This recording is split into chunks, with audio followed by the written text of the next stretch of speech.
How's it going, everybody? Hope everybody's doing good. I'm just trying to work my way through the key of F again. Just trying to find new places to go, little nooks and crannies. It's a pretty simple little loop. You know, just kind of working over F to E flat to D minor, C sharp major, which is kind of a nice space chord, setting up the one of, you know, the F. Kind of cool.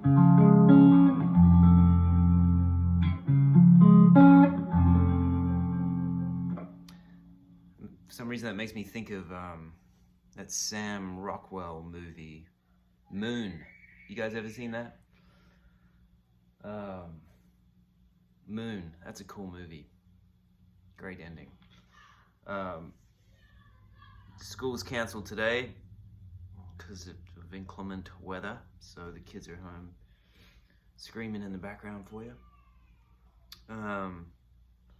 Let's see, you know, some things I've been thinking about the last few days. I have this idea of setting up combinations of effects but setting them up in loops. So they're like, so I would only have like 3 or 4 loops, but I would maybe have like more pedals than that to create sounds with my favorite pedals and switch those sounds on and off via the loops. Kind of committing to sounds that way. I kind of been thinking about that. I'm sure that's been done by many people, but I've never set up my thing like that before. I was kind of thinking about that. Another thing I was thinking about was, I might have talked about this ages ago, but it's something that when I do it in the studio, people always kind of ask me like what I'm doing, is using effects as momentary, like a momentary device, as opposed to leaving it on the whole time. So just using it for a certain chord or passage, and then flipping back to the other sound.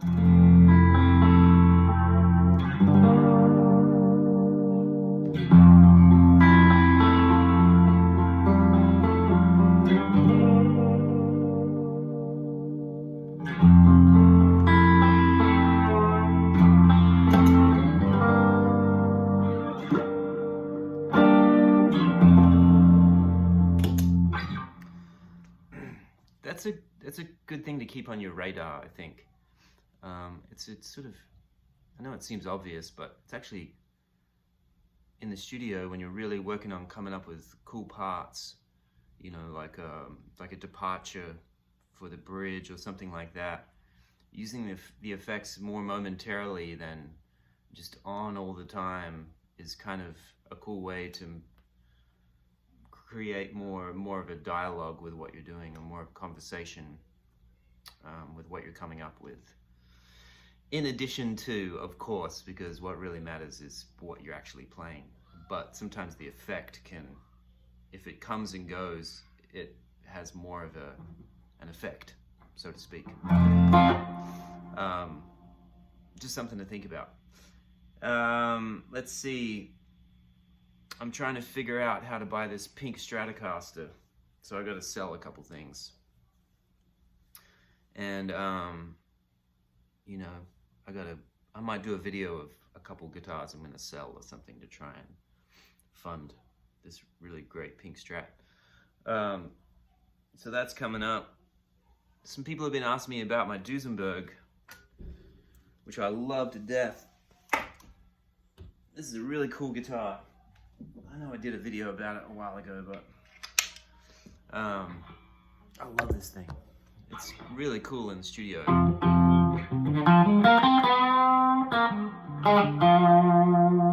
Really cuts in a cool way. I like it. Also does that cool doinky JJ Cale.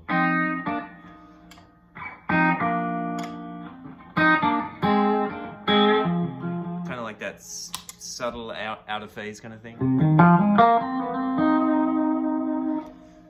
Like what I would really do to make that work in the studio is kind of dump the low end with my EQ pedal and make it a little smaller sounding. Maybe not quite that bright. So, you know, take both sides of the curve and pull them down.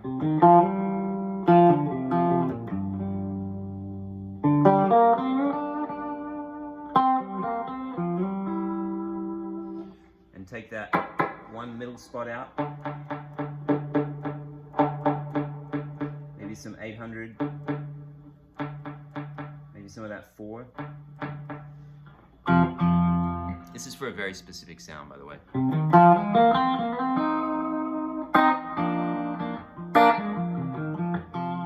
You know, if I was going for that cool sort of like inside rhythm sound, you don't need any of that low end because the bass and kick drum is going to cover all that, and you want this to speak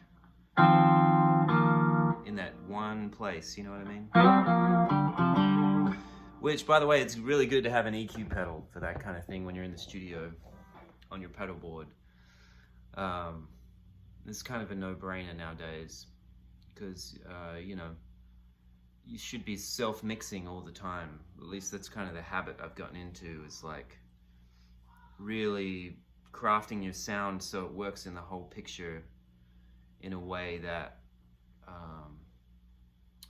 you know, it's like the engineer's usually worrying about so many other things going on, you know, like drums and most importantly the vocal and things like that. But if you can be self-mixing as you're working up your parts and you're playing and stuff, an EQ pedal is, you want that. I just have an Electra EQ pedal on here, which is fine, but the XTS mid-range graphics are really good. I think Analog Man makes one that's really good. You know, like a Boss GE7 graphic EQ. I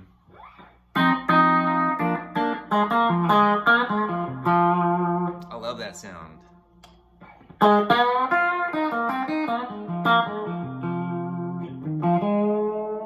don't have anything else that has that sound. It's really cool. Anyway, so there you go. It's a good tool, the doozy. Let's see. I've been listening to television. I'm sure you guys have been tuning in. Sad that Tom Verlaine passed away. I wasn't really familiar with him at all, in all honesty, and I saw that he had passed away, and I just thought I would do some digging into his playing, and holy shit.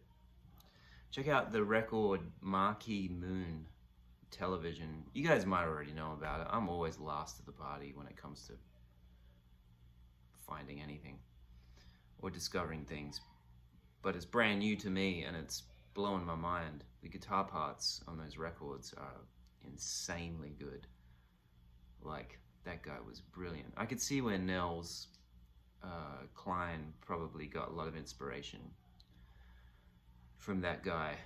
I don't know if he listened to him or not, but there's something in his playing that reminds me of Nels Cline. His approach is really cool. Anyway, I hope everybody's doing good. Thanks for tuning in. Thanks for sending tips. It's really awesome. I'm trying this ad thing on the videos to see if it makes any kind of difference at all monetarily. If it really bugs you guys, which I understand, I'll just turn it off, you know. I don't want it to be annoying, let's put it that way. It doesn't pay that much for it to be a pain in your ass. So let me know if that's pissing you guys off, and I'll turn it off.